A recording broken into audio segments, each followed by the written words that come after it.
Okay, we have three different types of software, web-based software programs that we can use to assist us in identifying energy problems or energy consumption savings in a building. One particular software type program that we have is called Energy Expert. This Energy Expert software obtains real-time energy data from the building's main utility meter on a 15-minute interval basis. This particular data is very, very useful in allowing us to identify any type of spikes and unusual spikes in energy use in the building, as well as any type of anomalies that might happen in the building, as far as leaving the lights on or the HVAC systems being left on all night long. This data would help us determine basically the next day if there's any problems that need to be addressed in the building. Other type of software type programs we have, Energy Expert, we have a web-based monitoring software program that pretty much allows us to monitor the building on a continuous basis to make sure that savings are sustained over a period of time. Normally what happens in a building, if you have a proactive facility manager or owner of a building that want to address the energy consumption, a lot of times what they might do is do an event type activity, meaning they might go in and do a energy audit, or they might go in and do a retro commissioning or building tune-up of a building. These are event type situations, meaning that they happen right in a period of time. But what happens is that normally they might realize savings, an initial savings, but that savings over a period of time would drift away. People will come in, maintenance people will come in and do certain tune-ups or certain things to the facility that would throw the systems a little bit of out of whack, so to speak. So the savings are lost. On a continuing monitoring type basis, we can correct that problem by monitoring systems on a quarterly, monthly basis to make sure that those savings are sustained over a period of time. Most buildings, when they are designed to certain specifications, certain requirements per the owner, per the architect. And when these systems in the building, the HVAC systems, the electrical systems, mechanical systems, when they're designed and when they're turned over to the owner, they are designed for the maximum intended use in that particular building or occupancy in that building.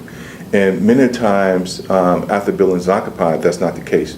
But the systems themselves are pretty much set at very set points, a very temperature setting for the maximum occupancy of their buildings. That might cause the building to use unnecessarily energy that it shouldn't necessarily have to use, which costs money. We come in, do a retro commissioning or monitoring-based commissioning to set those points, set those conditions based on the intended use of the building, the current intended use of the building, or current occupancy of the building, therefore saving money. Many times, existing buildings are built to building codes that were developed probably 10, 15 years ago. And those building codes, especially the energy codes, are not as stringent as the building codes and energy codes are today. So the energy efficiency of those buildings are not as good as the buildings are built today. Therefore, we can come in and make adjustments and make sure that those buildings are meeting the current energy efficient building codes and a little bit more energy efficient than what they were before in the past. Yes, I guess the whole thing about energy efficiency maybe came to light to the forefront. It's always been around since the I guess 70s oil embargo, but more recently there's been a whole lot more attention about greenhouse gas emissions, global warming, and that prompted a slew of concerns about buildings, because buildings reportedly consume about 40% of the energy consumption in this country. So if you have an entity of buildings that consume 40% of the buildings in this country, energy in this country, you want to address that problem.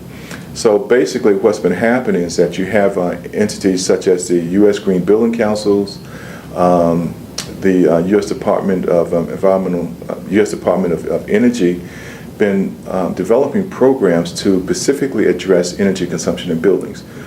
LEED is one of them. Energy Star program is one of them.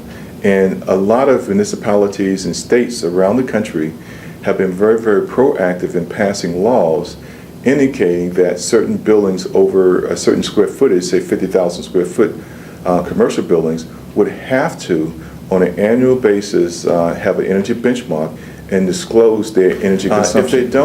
If they don't submit a report, they're subject to be fined.